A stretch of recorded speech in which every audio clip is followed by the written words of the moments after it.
아미행 대성당은 제가 다시 해외 건축 답사를 시작하기 시작했던 2014년에 무조건 답사를 가고 싶은 몇 개의 건축이었습니다. 그리고 당연히 이렇게 가보았고요. 왜냐하면 제가 박사 논문을 썼을 때 아미행 대성당은 주요 분석 대상 중에 하나였거든요. 이제 곰곰이 생각해보니 박사 논문을 썼을 때 분석했던 건축들은 그리스와 이탈리아 건축밖에는 안 남은 것 같네요. 꼭 그것이 아니더라도 사실 저는 처음 아미행 대성당 사진을 봤을 때부터 반했습니다. 정말 하느님이 고딕 성당을 집으로 삼으실 것이면 바로 이곳이 아닌가 하는 생각을 해왔거든요. 사실 아미행 대성당은 파리나 샤르트르 대성당보다는 일반인들에게는 많이 알려져 있지 않은 대성당입니다. 그런데 제가 본 성당 중에서 아미행 대성당이 가장 아름다웠거든요. 이 아미행 대성당을 소개하는 저는 여러분과 함께 건축의 길을 가는 Cinema C Architecture A Psychoanalysis P 카푸 채널의 앞에입니다. 앞에입니다.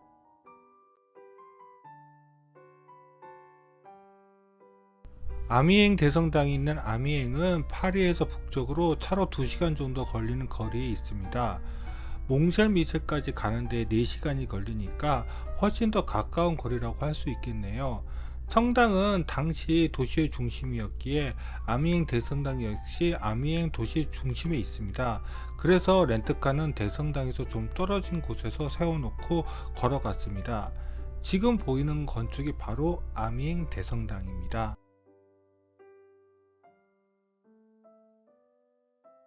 아미행 대성당을 답사했을 때 주차는 이 근처에 한 것 같습니다. 그런데 정확하지는 않네요. 그래도 많이 걸어간 것 같지는 않습니다. 그때만 해도 아직 구글맵의 성능이 좋지 않아서 렌트카 내비를 많이 믿었지요.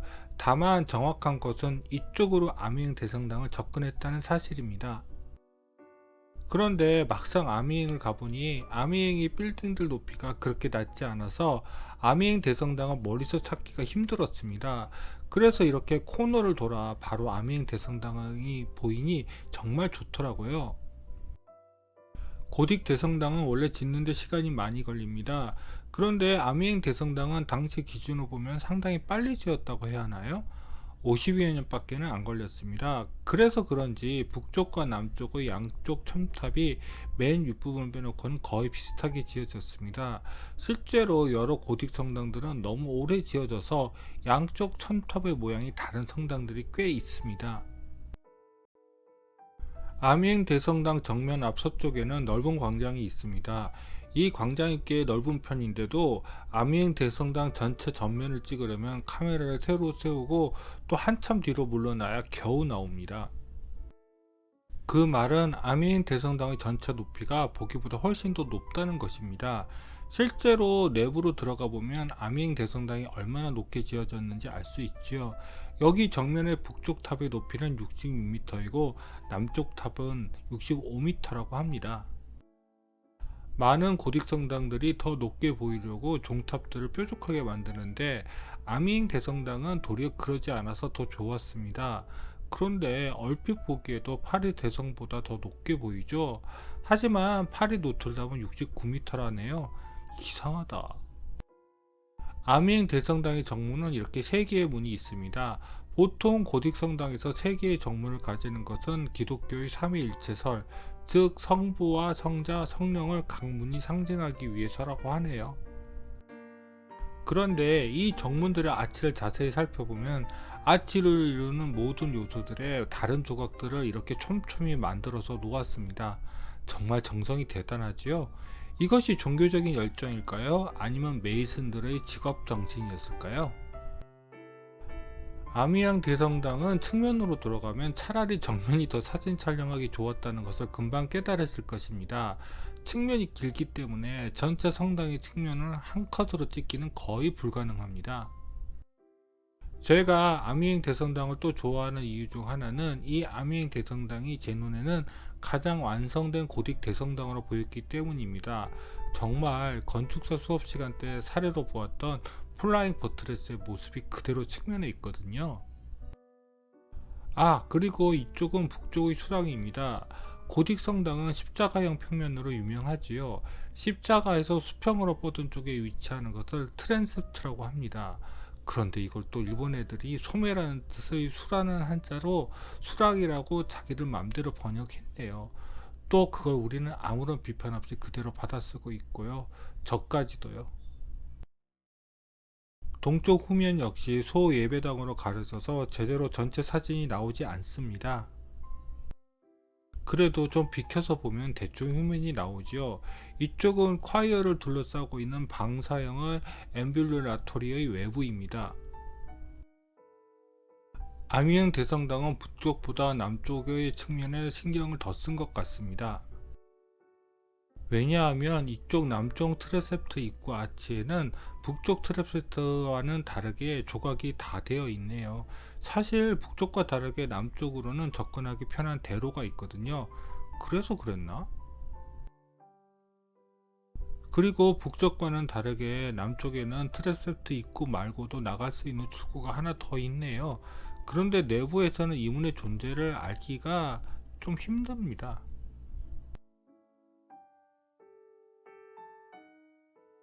고딕 대성당에 대한 편견 중에 하나가 고딕 대성당의 내부는 어둡다는 것이죠.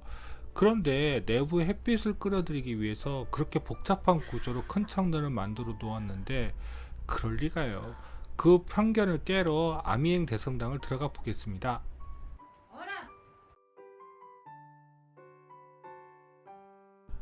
교회가 처음 지어질 때부터 교회의 내부 구성 중 지금까지 이어지고 있는 것이 가운데에 네이브가 있고 그 양편에 아일이 있다는 것입니다. 아미행 대성당 역시 이 평면 구성을 충실히 지키고 있죠. 여기가 바로 네이브입니다. 네이브는 양편의 아일보다 높이가 높지요.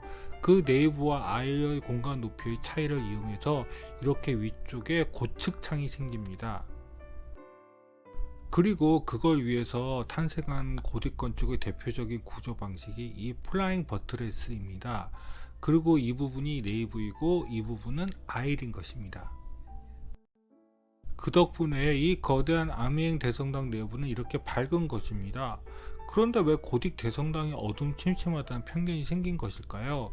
아마 그건 18세기부터 20세기 초까지 유행했던 공포와 로맨스가 결합된 고딕 소설의 유행 덕분이 아닌가 싶습니다. 여기는 재단에서 내부 입구 쪽을 바라본 것입니다. 여기에는 그 유명한 장미창이 있지요. 이 장미창은 프랑보아스탈이라고 해서 프랑스 후기 고딕 건축을 대표하는 장식 중의 하나입니다. 그리고 장미창 아래에는 이렇게 파이프 오르간이 설치되어 있습니다. 역시 고딕 대성당 하면 또 파이프 오르간 하나 정도는 있어야죠. 이 파이프 오르간 소리는 어떨까요? 이제 아일 부분을 한번 살펴볼까요? 이 네오와 아일의 교회 구조는 현대 사회에도 큰 영향을 미쳤습니다. 바로 아일 부분이 결혼식에서 하객이 앉는 좌석이 배치되는 것이고요. 그리고 네이브 부분은 신부의 버진 로드로 사용되지요. 하지만 그건 작은 교회에서나 해당되는 얘기고요. 아미행 대성당은 과거에는 아일 부분에도 좌석을 배치했는지는 모르겠지만 지금은 이렇게 통로로 사용하고 있습니다. 그리고 아일의 측면 부분에 칸막이를 해서 이 교회에 모신 성인이나 중요한 인물들을 위한 초예배당들을 설치해 놓았습니다. 제가 불어를 못해 정확히는 알 수 없지만 초예배당을 이렇게 잠궈 놓은 것을 보면 중요한 행사나 또는 여기에 안치된 인물과 관계된 이들의 예배를 드릴 때만 오픈하는 것이 아닌가 싶습니다. 그런데 아미행 대성당이 다른 대성당들에 비해서 내부가 밝은 이유 중 하나는 여기 있는 창들 전체에 과한 스테인드 글라스를 하지 않은 것 덕분이기도 한 것 같습니다. 스테인드 글라스가 너무 많으면 내부가 어두워지거든요. 남쪽 아일도 북쪽 아일과는 큰 차이는 없습니다. 남쪽 아일의 맨 끝쪽에 있는 보이는 공간은 콰이어를 둘러싸고 있는 앰뷸레토리입니다. 역시 일본 애들이 여기를 주보랑이라고 번역을 했습니다. 정말 애를 많이 썼어요. 남쪽 아이의 창은 방향이 그래서 그런지 빛이 많이 들어오네요.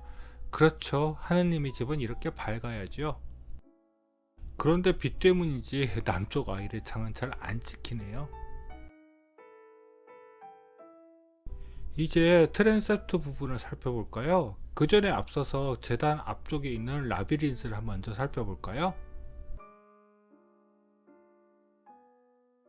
아미엥 대성당의 라비린스는 꽤나 유명한 편입니다. 왜 고딕 성당 바닥에 라비린스를 두는지는 저도 정확히는 알 수 없지만 그 라비린스를 따라가면 하느님을 만날 수 있다고 하네요. 이건 전형적인 영지주의 방식인데요. 이런 것까지? 이쯤에서 또 고딕 성당의 리브 볼트 천장을 한번 바라봐 줘야겠죠. 그런데 프랑스 고딕 건축은 영국에 비해서는 좀 더 순수한 구조미가 더 돋보이는 것 같습니다. 영국은 엑스트라 리브 볼트라고 해서 리브 볼트 구조에 이렇게 더 많은 장식을 하네요. 어느 것이 더 마음에 드냐고 물으신다면 글쎄요, 대답하기 힘드네요. 석가탑이랑 다보탑 중 어느 게 멋지냐고 묻는 것과 비슷하다고 할까요? 본격적으로 트랜셉트를 살펴보겠습니다. 먼저 북쪽부터 살펴볼까요? 사실 북쪽 트랜셉트랑 남쪽 트랜셉트는 구분이 되지 않아서 좀 많이 헤맸습니다. 그런데 내부에 있는 장미창보다 트랜셉트에 있는 장미창이 더 멋있게 느껴지는 것은 왜일까요? 그것은 아마 이 수랑의 폭이 내부보다 좀 더 좁아서 장미창의 크기가 더 크게 느껴져서 그런 것이 아닌가 싶네요. 그리고 북쪽 트랩세트 공간에는 그림과 조각들이 또 여러 배치되어 있어서 내부 공간보다 더 아늑하다는 느낌이 들었습니다. 남쪽 트랜셉트도 북쪽이랑 크게 다를 것이 없지만요. 사실 자세히 살펴보면 북쪽 트랩세트와 벽면 디자인은 좀 다릅니다. 또한 남쪽이라서 햇빛이 더 들어와서 장미창이 좀 더 반짝반짝 거리는 것 같은 느낌이 드네요. 자, 그럼 이제 아미엥 대성당에서 가장 공들여 만든 공간이라고 하는 콰이어 공간을 살펴보겠습니다. 콰이어는 보통 성가대로 번역을 합니다. 네, 성가대가 이 공간 내부에 있기는 하죠. 그런데 성가대만 있는 것이 아니라 보통 성당에서 가장 멋진 십자가 제단이 이 공간에 위치하고 있거든요. 그래서 성가대로만 번역하는 것은 좀 아닌가 싶습니다. 그래서인지 이 공간에는 특히 빛이 많이 들어오는 것인지 아니면 콰이어 주변의 벽과 기둥들이 다른 공간의 벽과 기둥보다 더 하얀 것인지는 모르겠지만 이상하게 여기는 빛이 더 납니다. 하지만 막상 콰이어로 들어가지 못하게 크게 철문이 막혀져 있고 또 다른 재단이 앞에 설치되어 있네요. 그래도 철문 사이로 렌즈를 들어밀 수는 있죠. 어떤 성당은 정문은 못 들어가게 하더라도 양쪽 옆문은 들어갈 수 있게 하는데요. 여기는 얄짤없네요. 그래서 양쪽 옆문의 철창 사이로 렌즈를 들어밀어 사진을 찍어 보았습니다. 저런 재단 디자인의 형태는 고딕보다는 바로크에 더 가까운 표현입니다. 원래 바로크의 조각들은 진짜 리얼하게 표현하는 거 좋아하거든요. 빗살이면 빗살, 구름이면 구름을 이렇게 그대로 만들어서 보여줍니다. 그리고 콰이어 주변을 감싸고 있는 벽체에는 이렇게 조각들이 많이 들어가 있는데요. 아랫부분에 저렇게 관 모양의 조각들이 특히 많이 있습니다. 그런데 저기에 진짜 성인의 성체가 들어가 있는 것은 아니겠지요. 그래도 여기가 지상층인데 낙골당은 당연히 지하에 있겠죠. 시간이 있으면 여기 설명서 같은 것도 있는데 찬찬히 살펴보겠지만 역시 저희 답사에서는 그냥 패스입니다. 이제 마지막으로 앰뷸러터리를 살펴보겠습니다. 그런데 왜 이곳을 주보랑이라고 일본 애들은 번역했을까요? 주보랑은 그냥 두루 걸어 다닐 수 있는 공간이란 뜻인데요.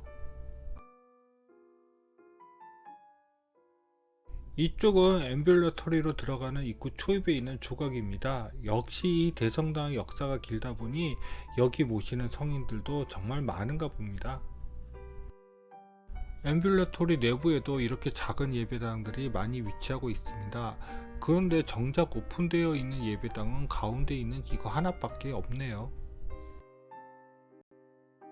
나머지 소 예배당은 낮은 난간이라도 있어서 공간을 분리하고 있습니다. 그런데 이렇게 많은 조각들이 넘쳐나는 아미행 대성당을 보면 정말 기독교가 우상을 숭배하지 않는 종교인지 가끔 헷갈릴 때가 있습니다. 유일하게 오픈되어 있는 예배당의 이름이 레이디 샤펠인 걸 보니 여기에는 성모 마리아 아니면 막달라 마리아 둘 중 하나이겠죠? 그런데 자세히 사진을 보니 아기를 품에 안고 있네요. 그럼 성모 마리아가 맞겠네요.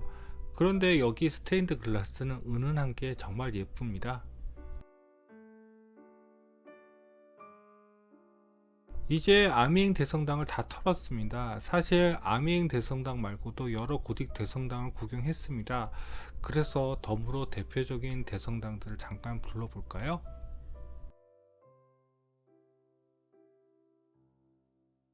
프랑스의 3대 성당이 아미행 대성당과 랭스 대성당 그리고 샤르트르 대성당이라고 하네요. 여기는 제가 못 가봤기에 제 연구진 선배님에게서 사진을 받았습니다. 그런데 여기는 벌써 양쪽 종탑의 모양이 다르지요. 저는 이런 거 싫어합니다. 그리고 파리 대성당입니다. 보통 한국에서는 노틀담 대성당이라고 하는데요. 그런데 웃기죠? 불어로 노틀담이 대성당인데 노틀담 대성당을 정확히 번역하자면 대성당이 되는 것이겠죠. 정확한 명칭은 파리 대성당입니다. 2022년 8일 답사 갔을 때 여기를 보고 싶었지만 여기 화재가 나서 못 보았죠. 이미 1992년 한번 들르기는 했지만 다시 복원되면 가봐야지. 독일의 쾰른 대성당입니다. 여기도 두 번 답사를 갔습니다. 그런데 쾰른 대성당은 완성 연도가 1880년도입니다. 시작은 1248년부터 시작되었지만 1560년에 중단되었다가 1814년에 다시 공사가 재개되었다고 하네요. 그럼 600년에 이 성당을 지은 것인가요? 프랑스와 독일 보았으니 영국의 대성당도 봐야겠지요. 웰스 대성당입니다.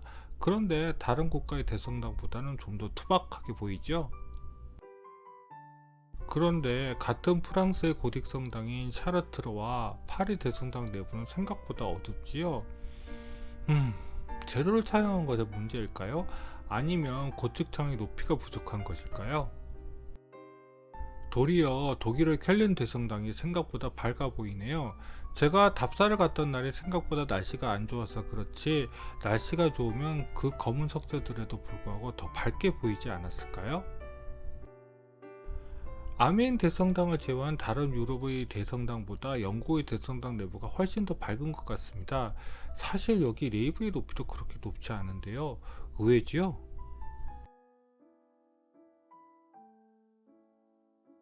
다시 말씀드리지만 고딕 성당 내부는 사실 절대 어둡지 않습니다. 지금 기준으로는 어둡게 보이는 대성당이 있을 수는 있겠지만 중세 때는 어떻게라도 큰 창으로 내부를 밝게 만들려고 했지요. 그래서 동시대 건물들 중에서 가장 내부가 밝은 것이 바로 고딕 대성당들이었습니다. 그럼 구독과 좋아요 부탁드리며 이상 카프 채널의 아페이였습니다.